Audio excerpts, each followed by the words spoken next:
inégalée dans l'histoire du salut.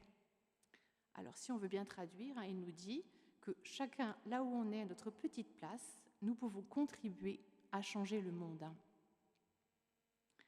Et puis, avec la figure de Saint Joseph, nous ne nous éloignons pas de Marie, car comme nous le rappelait Monseigneur Malle au début de la première conférence, et encore ce vendredi pour la fête de Saint Joseph, nous ne nous éloignons pas de notre thème d'année dans notre diocèse qui est « Prenez Marie chez vous », car Saint Joseph a été le premier à le faire.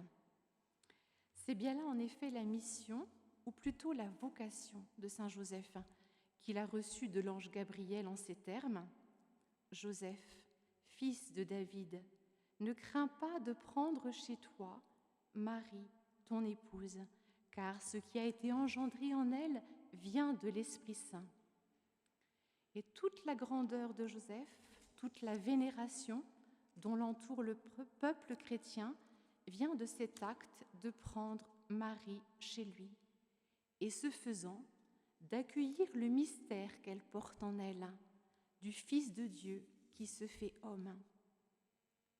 Prendre Marie chez lui, nous l'avons vu dans la première citation, puis prendre l'enfant et sa mère revient comme un refrain. L'ange lui dit plus tard « Lève-toi, prends l'enfant et sa mère et fuis en Égypte. » Joseph se leva, prit de nuit l'enfant et sa mère et se retira en Égypte. L'évangile de Matthieu. Puis un peu plus tard, « Lève-toi, prends l'enfant et sa mère et reviens au pays d'Israël. » Joseph se leva, prit l'enfant et sa mère et rentra au pays d'Israël. Alors quand la parole de Dieu se répète, c'est pas qu'elle manque d'idées, c'est qu'elle veut attirer notre attention sur quelque chose. Et ça nous dit que Joseph se définit par rapport à l'enfant et à sa mère, les deux ne faisant qu'un seul mystère. C'est à eux, l'enfant et sa mère, qu'il a dédié toute sa vie, qu'il a fait le don total de lui-même, de sa vie, de son travail. Et ce don de lui-même, Joseph le fait dans la tendresse. Dans toutes les circonstances de sa vie, dans toutes les missions qu'il a reçues, il ne s'est pas arc-bouté sur la volonté de Dieu, il ne s'est pas durci devant les difficultés et les obstacles, dans une tension vers une réalisation d'un idéal qui est par définition inatteignable. Non, Joseph a accueilli, puis il a consenti à ce qui lui était demandé, à ce qui lui était donné. Mais avant d'accueillir pleinement le mystère de Dieu en Marie, Joseph a d'abord été dérouté, comme cela peut-être nous arrive à nous aussi. Il a connu l'épreuve en se heurtant aux chemins du Seigneur qui ne sont pas nos chemins, à ses pensées qui ne sont pas les nôtres, mais bien au-dessus des nôtres. Ayant fait l'expérience de sa pauvreté intérieure, il a accepté de se laisser déplacer et d'entrer avec foi dans un projet qui le dépassait complètement, devenir le père adoptif du Fils de Dieu. Comme cela se faisait de leur temps, Joseph et Marie sont bel et bien mariés, même s'ils n'habitent pas encore ensemble. Peut-être le temps de réunir les moyens nécessaires pour avoir une vie commune digne. Et sans doute, Joseph attendait avec une certaine impatience l'heureux jour où il pourrait enfin prendre chez lui Marie, son épouse, dont il aimait tant la délicatesse et la pureté d'âme. Aussi, quand Marie se trouve enceinte, alors qu'il sait bien n'y être pour rien, Joseph est pour le moins déconcerté et hésitant sur la conduite à tenir. L'évangile de Matthieu nous dit « Joseph, son époux, qui était un homme juste et ne voulait pas la répudier publiquement, résolut de le faire sans bruit. » Alors une première tradition dont saint Bernard, le pape Jean-Paul II, dans son exhortation Redemptoris Custos, se font l'écho, est que Joseph, dans sa délicatesse et sa noblesse d'âme, préfère se retirer, malgré son grand amour de la Vierge Marie, pour ne pas prendre la place de Dieu. Il respecte tellement le mystère de Dieu en Marie qu'il veut s'effacer. Cet enfant vient de Dieu et lui, Joseph, ne peut prétendre à quelque autorité sur lui et sur sa mère. Il y a une deuxième tradition dont on trouve l'expression dans des icônes de la Nativité. Je ne sais pas si vous voyez, mais souvent Marie est au centre, dans une grotte, couchée, l'enfant contre elle, et dans un coin de l'icône, dans son coin, pourrait-on dire, Joseph, un peu comme replié sur lui-même, le visage triste, douloureux, interrogatif, on ne sait pas bien, mais on voit que ça ne va pas bien quand même. De même, dans l'immense hymne marial orthodoxe, l'hymne acatiste, nous trouvons ce couplet. Secoué par une tempête intérieure de pensées contradictoires, Joseph le sage se troubla, te sachant vierge. Il soupçonna ta chute, ô irréprochable. Mais apprenant ta fécondation par l'Esprit Saint, il dit Alléluia. Alléluia étant le refrain de l'hymne, enfin un peu un refrain. Alors comment expliquer cette tradition ? Eh bien, ça veut dire que Marie n'a rien dit à Joseph de l'annonce qui lui a été faite par l'ange Gabriel. Elle n'a pas voulu livrer un secret qui n'était pas le sien, mais celui de Dieu, qui seul pouvait le révéler. Joseph est alors pris dans une tempête de pensées contradictoires, comme nous dit l'hymne acatiste, qu'on imagine assez aisément, ne voulant pas soupçonner Marie, qu'il connaît si pure, si délicate, et en même temps miné par l'idée d'une possible trahison auquel il ne veut pas croire, mais dont l'idée revient sans cesse. Joseph se manifeste alors, et là je vais citer le pape François, comme l'homme respectueux, délicat, qui opte pour la renommée, la dignité et la vie de Marie avant même d'avoir l'information complète. Puisqu'on sait que l'adultère était puni de lapidation, Joseph préfère répudier Marie en secret. Et moi, j'aime beaucoup cette traduction de la Bible des Jérusalem qui, au lieu de dire qu'il résolut de la répudier discrètement ou en cachette, dit « il résolut de la répudier sans bruit ». À l'image de ce qu'est Joseph, son combat reste intérieur. Il ne se révolte pas, vivant cette situation douloureuse dans la confiance en Dieu, devant Dieu, face à Dieu. Et Dieu vient l'aider en lui révélant son dessein, son projet et la place que lui, Dieu, propose à Joseph dans ce dessein d'amour.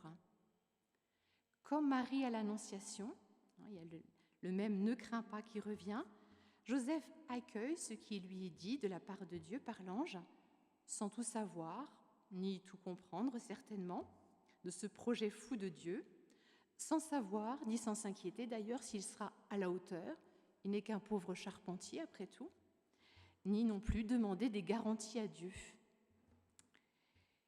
Ayant accepté ce que l'ange lui a dit, c'est au sortir de son sommeil qu'il peut recevoir de Dieu Marie comme son épouse.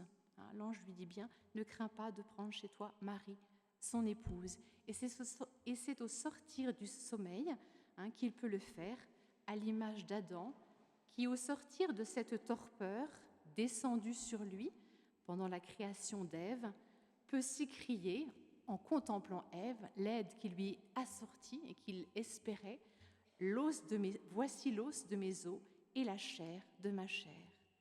Donc Joseph accueille Marie comme son épouse, qui lui est donnée ainsi de la part de Dieu. Donc on voit comment Joseph est l'homme de l'accueil.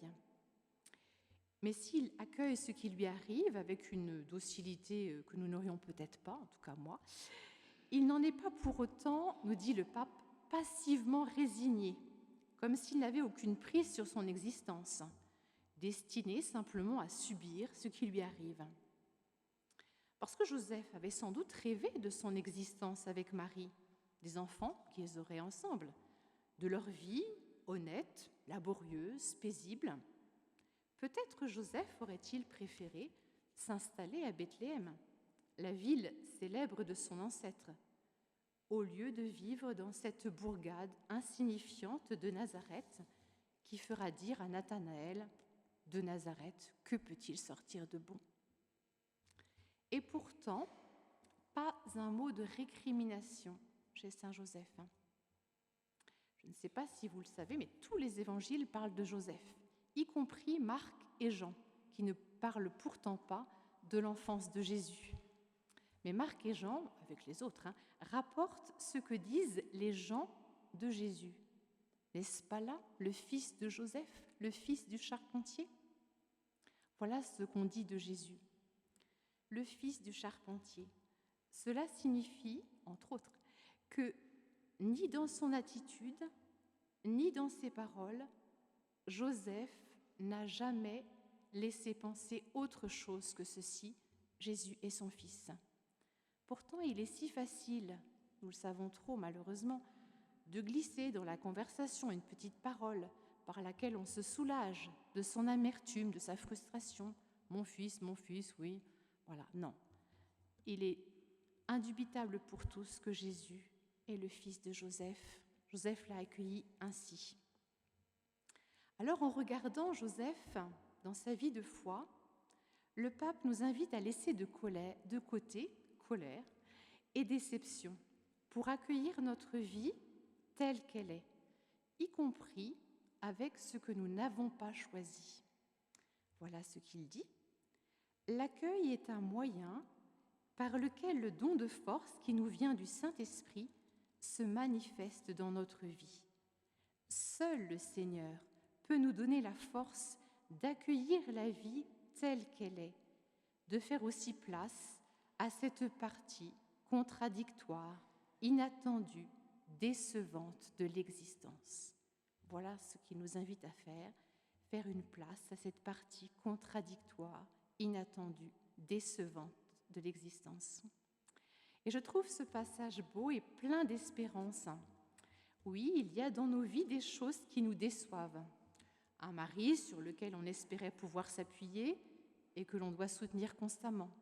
Des enfants qu'on a élevés dans la foi chrétienne et qui lui tournent le dos. Je crois que nous avons tous quelque chose à mettre dans cette case-là des déceptions. Alors oui, il y a des choses qui dans nos vies nous déçoivent.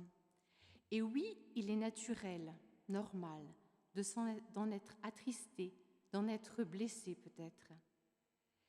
Mais si nous faisons ce mouvement intérieur d'accueil, alors notre abandon à Dieu, plein d'espérance, attire en quelque sorte le don de force de l'Esprit Saint. Je trouve ça très fort que le pape nous dise ça. Voilà. Si nous faisons ce mouvement intérieur d'abandon, d'accueil vraiment plénier, y compris de ce qui nous déçoit, alors l'Esprit Saint nous donnera sa force pour le vivre. Car sans la grâce proportionnée à la mission reçue, Joseph n'aurait jamais pu vivre ce qui lui était donné de vivre.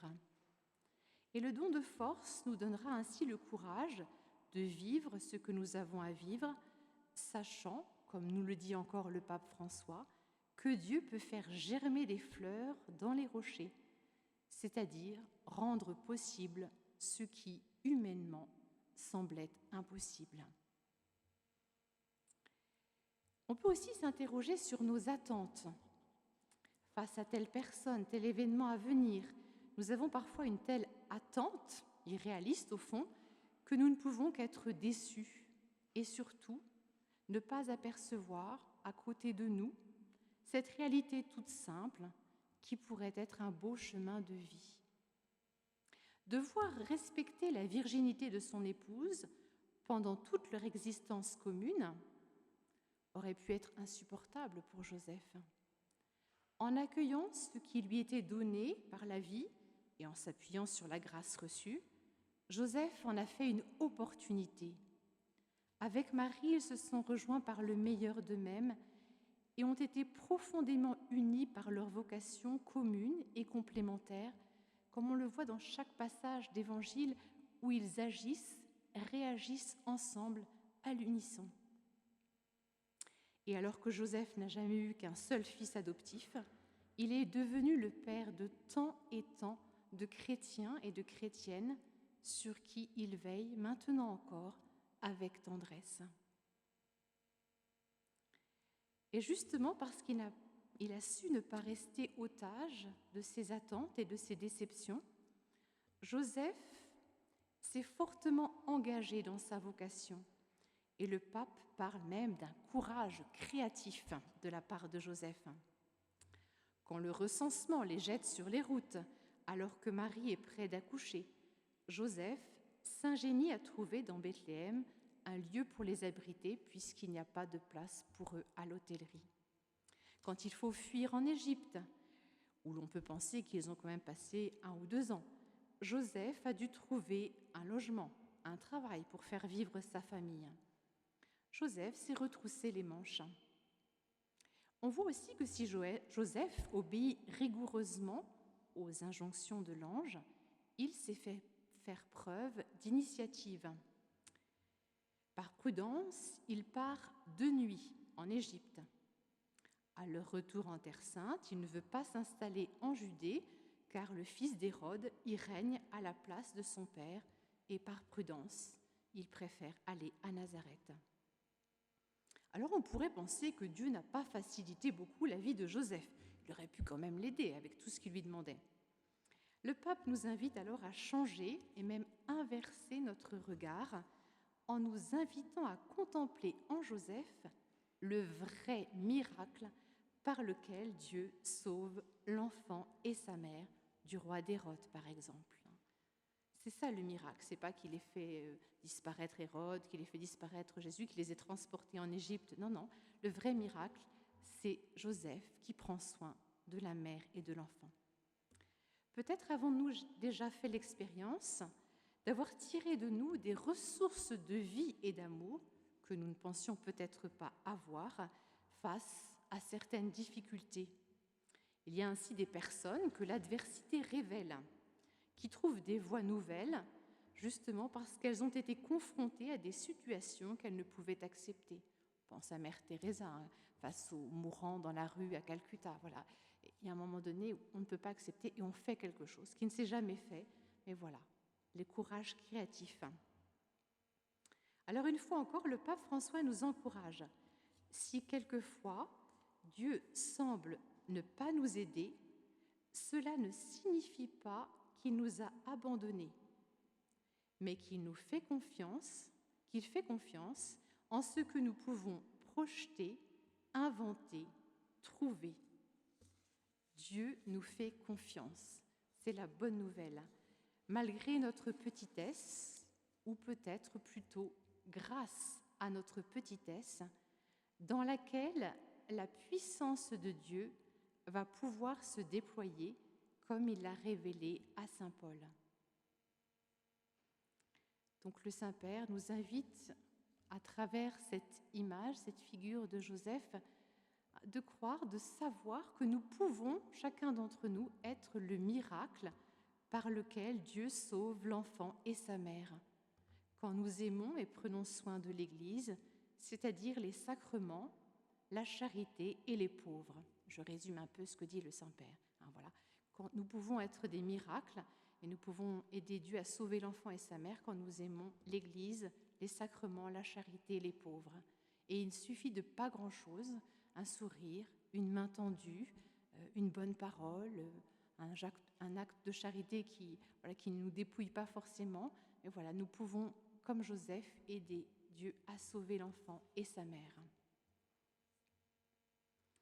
Alors il ne faudrait pas penser que Saint Joseph a protégé et veillé seulement matériellement sur la Sainte Famille, lui donnant le nécessaire pour vivre et une filiation légale pour l'enfant de Marie.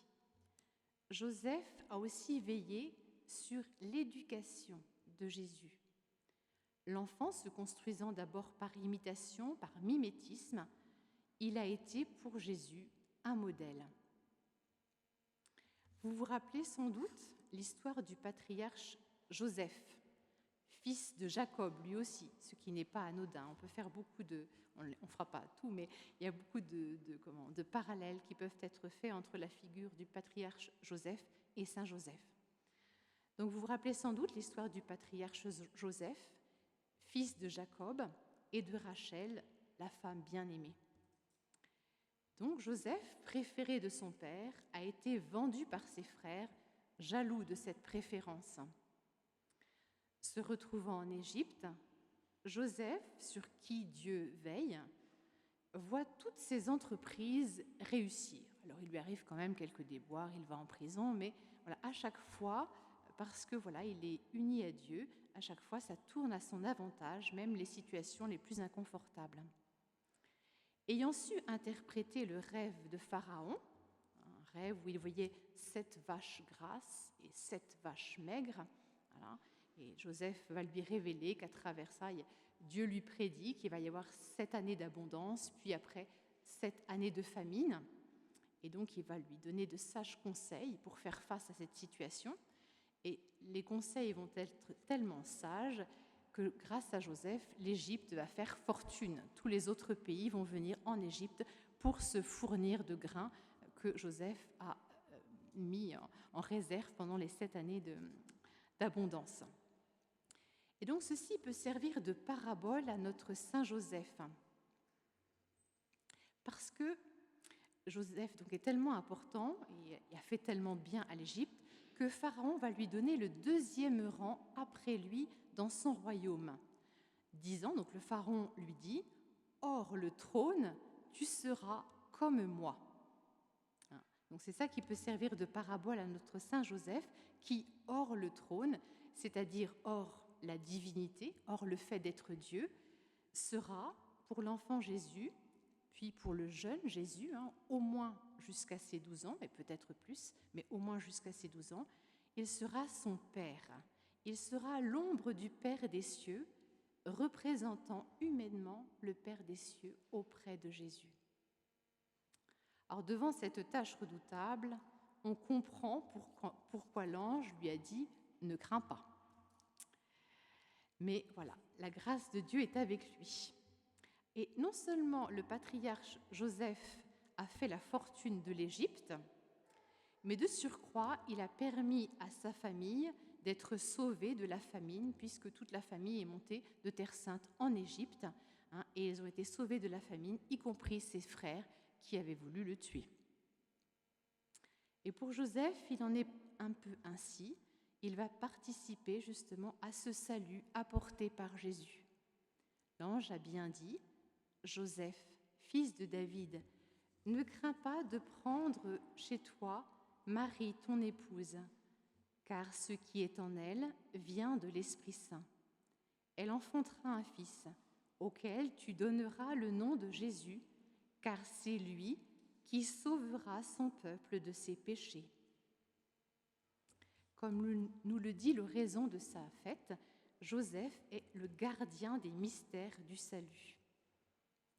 Et comme la tradition juive le veut, Joseph va, en tant que père, donner à Jésus son nom tel qu'il lui a été révélé par Dieu, manifestant son autorité sur l'enfant. Il y a des commentateurs qui disent que c'est la seule parole qu'on est sûr que Joseph ait prononcée, c'est Jésus, ce qui est beau. On dit toujours de Marie que quand on dit Marie, elle dit Jésus. Joseph, c'est pareil, ils sont unis. Voilà, le seul mot qu'on connaît de Joseph, c'est « il s'appellera Jésus », puisqu'il lui a donné son nom. Le nom de Joseph signifie « ajouter »,« augmenter ». Ainsi, quand Rachel, restée longtemps stérile, donne enfin naissance à un fils, le livre de la Genèse, au chapitre 30, verset 24, nous dit « Elle l'appela Joseph, disant que le Seigneur m'ajoute un autre fils. » Yosef, en hébreu, veut dire « ajouter ». Joseph est donc celui qui ajoute, auprès de qui on s'augmente, on grandit. Alors on pourrait se dire qu'étant fils de Dieu, Jésus n'avait rien à apprendre d'un homme. Mais ce serait méconnaître le mystère de l'incarnation. Le Verbe de Dieu, dans son humanité, a dû apprendre, rentrer dans l'intelligence, dans la compréhension des êtres et des choses. Lui, le créateur de l'univers, a dû apprendre dans son humanité à reconnaître les fleurs et puis les baies comestibles de celles qui ne l'étaient pas, ce qui peut être utile, et tant d'autres choses, bien entendu, comme les prières de son peuple, les us et coutumes juives, et le métier de charpentier aussi, très certainement. Et cela m'évoque un beau passage très connu, mais que moi qui m'aide souvent dans ma prière, un passage de Gaudium et Spes, 24 au paragraphe 2.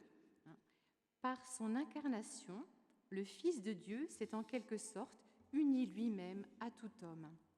Il a travaillé avec des mains d'homme, il a pensé avec une intelligence d'homme, il a agi avec une volonté d'homme, il a aimé avec un cœur d'homme. Alors c'est très beau déjà parce que ça nous dit combien Jésus a partagé notre condition humaine, combien rien de ce qui fait notre vie ne lui est étranger. L'Épître aux Hébreux, qu'on avait d'ailleurs à la messe, nous dit bien « Tout fils qu'il était, il a pris de ce qu'il souffrit l'obéissance, et c'est ainsi qu'il est devenu parfait. » Donc il a appris, il est devenu, il s'est perfectionné. Donc Jésus, il a vraiment il a appris, il est devenu parfait en tant qu'homme. Et c'est très beau aussi ce passage de Gaudium et Spes parce que ça nous révèle aussi le rôle de Joseph. Il a travaillé, Jésus, avec des mains d'homme. Ça, Joseph a dû contribuer. Il a pensé avec une intelligence d'homme, agi avec une volonté d'homme, aimé avec un cœur d'homme. C'est tout cela que Joseph lui a appris avec Marie, bien sûr. Mais Joseph, c'est un garçon. Et alors, certainement, il a beaucoup appris de sa mère. Mais il avait besoin d'un homme pour vivre tout ce qu'il avait à vivre comme homme masculin. Alors voilà le rôle de Joseph.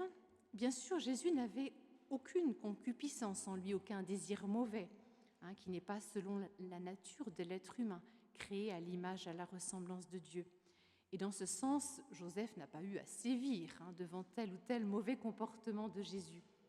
Mais sans doute, il a dû lui apprendre comment exprimer avec justesse ce qu'il désirait, ce qu'il pensait, et tout cela, je vous l'ai déjà dit, en tant qu'homme masculin. Toute la pédagogie de Joseph, toute la pédagogie de Joseph a donc d'aider l'humanité de Jésus à entrer parfaitement dans sa filiation divine. Dit autrement, peut-être plus simplement, je l'espère en tout cas, grâce à sa relation filiale avec Joseph, Jésus a pu traduire dans son humanité limitée, c'est-à-dire dans son regard, dans ses gestes, dans ses paroles, il a pu traduire dans son humanité limitée ce qu'il est depuis toute éternité dans le sein du Père, le Fils, pour qu'en le voyant, nous puissions apprendre de lui comment devenir fils de Dieu. Alors pour nous, fils avec une minuscule, mais c'est déjà pas si mal. C'est dire qu'il ne s'agissait pas de formater Jésus, de le faire entrer dans un moule éducatif, mais de l'éduquer au sens premier, c'est-à-dire ce qui fait, on conduit hors de éduquer, c'est-à-dire de faire sortir de lui, Jésus, de révéler son mystère de fils de Dieu. Et ce qui est extraordinaire avec Joseph, c'est que même cette mission d'éduquer le Fils de Dieu, qui est quand même un peu impressionnante, il faut le dire, il l'a accompli avec ce qu'il était, et la grâce de Dieu, bien entendu, mais, comme nous le dit saint Thomas, la grâce ne détruit pas la nature. Donc il a éduqué Jésus en étant tout simplement ce qu'il était. Il y a tout d'abord le silence de Joseph, si important, qui a été le milieu nourricier de Jésus, dans lequel il a pu croître en taille, en sagesse, en grâce, devant Dieu et devant les hommes, comme nous le dit l'Écriture, à l'abri de toute curiosité intrusive, inconnu de sa parenté, inconnu en tant que fils de Dieu. Il était juste pour tout le monde, le fils de Joseph et de Marie. Et puis ce silence de Joseph a permis aussi à l'enfant Jésus cet espace de solitude qui a favorisé son ouverture humaine à la relation avec son Père des cieux. Joseph a été aussi pour lui un modèle d'accueil de la volonté de Dieu, on l'a vu, y compris dans ses imprévus, et d'obéissance, qui lui permettra de dire un jour « Ma nourriture est de faire la volonté de mon Père ». On voit comme tout cela a structuré Jésus, parce que quand il parle de ses relations intradivines, on peut dire, avec le Père des cieux, on voit en filigrane son expérience avec Joseph. Ainsi, dans l'Évangile selon saint Jean, au chapitre 5, les versets 17, 19 et 20, voilà ce que dit Jésus. « Mon Père travaille toujours, et moi aussi je travaille. Le Fils ne peut faire de lui-même rien qu'il ne voit faire au Père. Ce que fait le Père, le Fils le fait pareillement, car le Père aime le Fils et lui montre tout ce qu'il fait. » On a l'impression de voir Joseph et l'enfant Jésus, voilà, qui lui montrent tout ce qu'il fait. Et le Fils ne peut rien faire qu'il n'a d'abord vu le Père faire. C'est comme ça qu'il s'est construit.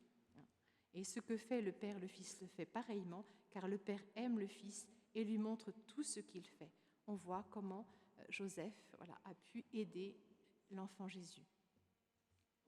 Alors c'est un exercice à faire que je n'ai pas encore fait, mais je pense que j'espère pouvoir faire bientôt, dans l'Évangile, de lister, d'aller chercher un peu tous les passages, soit les discours de Jésus, soit même peut-être des paraboles, où on voit que son expérience de filiation avec Joseph, filiation adoptive, mais réellement structurante, comment ça transparaît dans sa prédication. Donc je vous laisse aussi le travailler. Plus que tout autre, Joseph a su qu'il ne pouvait exercer sa paternité qu'en renvoyant à une paternité plus haute, qui est celle de Dieu lui-même. Il n'a pu être père qu'avec un infini respect et même une profonde chasteté que souligne le pape dans Patris Cordé, rejoignant toute la tradition qui représente très souvent, comme ici à Notre-Dame-du-Lot, Joseph avec l'enfant Jésus dans un de ses bras et un lys de l'autre côté, le lys étant bien sûr le symbole de la pureté, de la chasteté. Et si Joseph a pu être un tel modèle pour Jésus, c'est qu'il a vécu sa chasteté envers son épouse et envers son fils, non pas dans la logique du sacrifice de soi, mais dans la logique du don de soi, nous dit le pape. La chasteté est souvent vue du côté des moins, des privations. Les prêtres, les religieux, les religieuses, par exemple, qui vivent la chasteté, c'est ceux qui ne sont pas mariés, qui n'ont pas d'enfants. Alors qu'il vaudrait peut-être mieux dire que ce sont ceux qui sont libres pour aimer sans exclusive. Et c'est le cas de Joseph. En mettant Jésus et Marie au centre de sa vie, Joseph leur a fait don de tout lui-même. Et cette chasteté est très importante aussi dans le développement de l'enfant comme fils de Dieu, dans le sens où il n'y a pas d'omniprésence de Joseph, qu'il a laissé l'enfant vraiment se développer, bien sûr en lui apprenant des choses, en l'éduquant, mais il l'a laissé être lui-même. Il n'y a pas eu de possessivité de cet enfant, vis-à-vis de cet enfant. Donc, en mettant Jésus et Marie au centre de sa vie, Joseph leur a fait don de tout lui-même. Et là, je veux faire une citation du pape François, que je trouve très belle, dans Patris Cordé, et qui consonne bien avec Joseph et qui peut nous aider aussi. Toute vraie vocation naît du don de soi, qui est la maturation du simple sacrifice. Ce type de maturité est demandé même dans le sacerdoce et dans la vie consacrée. Là où une vocation matrimoniale, célibataire ou virginale, n'arrive pas à la maturation du don de soi en s'arrêtant seulement à la logique du sacrifice, alors, au lieu de se faire signe de la beauté et de la joie de l'amour, elle risque d'exprimer malheur, tristesse et frustration, ce qui ne fut pas le cas de Joseph. J'aime beaucoup ce passage et j'avoue que je n'avais jamais entendu aussi bien exprimer une réalité qui est pourtant capitale. on sait que dans toute vie humaine de toute façon, mais dans une vie chrétienne peut-être encore plus avec ses exigences, on sait qu'il y a un certain nombre de sacrifices à faire. Mais on peut rester justement au niveau du sacrifice, c'est-à-dire en rester à ce qu'on immole, à ce qu'on abandonne à Dieu, un peu en serrant les dents. On fait le sacrifice, oui, j'ai sacrifié ça à Dieu. Mais finalement, on reste dessus, sur ce sacrifice, alors qu'en fait, il n'est qu'une opportunité, une aide pour nous ouvrir à l'intimité avec Dieu, à une vie plus grande, plus profonde. Et en rester du coup au sacrifice, à ce que j'ai dû abandonner un petit peu avec amertume, frustration, eh bien c'est sûr que ça ne nous ouvre pas à cette intimité avec Dieu et ça ne peut pas déboucher sur la beauté et la joie. Alors le pape parle d'une maturation, ce qui veut dire que cela prend du temps, que ça ne se fait pas en un jour. Il faut que le don de soi mûrisse en nous à partir du sacrifice fait dans l'amour. Donc je pense que c'est un passage vraiment très important. Et voilà, ne pas s'arrêter à la logique du sacrifice. Voilà, j'ai sacrifié ça à Dieu, mais en fait, je l'ai fait pas, même je peux le faire par amour pour Dieu. Je lui ai sacrifié ça, mais j'en reste à ce niveau-là sans voir que ce sacrifice, il m'ouvre à beaucoup plus grand. Et du coup, ce que j'ai sacrifié, en fait, c'est toujours un petit peu en moi, alors qu'en fait, le but, c'est de s'ouvrir à plus grand. Et Joseph, eh bien, nous a montré par toute sa vie, tout ce que nous avons pu un petit peu voir grâce au pape François, il a montré par toute sa vie ce que le don de soi, la plénitude qui jaillit de ce don de soi, puisque non seulement il est le Père de Jésus, mais il est aussi notre Père à tous, le protecteur de l'Église, et que, je le disais tout à l'heure, il a tant de chrétiens, et peut-être même des non-chrétiens, je ne sais pas, mais vraiment ont confiance à lui et se fient en lui. Alors il est pour nous une invitation à passer du sacrifice, si nous en sommes là, au don de soi. Alors, comme le père Ludovic m'a bien dit qu'il fallait que je sois à l'heure, que sinon il coupait tout, nous allons conclure. De toute façon, j'étais arrivée à la fin. Si vous voulez bien, je vais juste conclure par cette prière que le pape nous a donnée dans la finale de Patrice Cordet, et qui est une prière courte mais assez belle et que nous pouvons vraiment tous faire nôtre. Salut, gardien du Rédempteur, époux de la Vierge Marie. À toi, Dieu a confié son Fils. En toi, Marie a remis sa confiance. Avec toi, le Christ est devenu homme. Ô bienheureux Joseph, montre-toi aussi un Père pour nous et conduis-nous sur le chemin de la vie. Obtiens-nous grâce, miséricorde et courage, et défends-nous de tout mal. Amen. Saint Joseph, Notre-Dame du Lot, refuge des pécheurs, priez pour nous. Merci.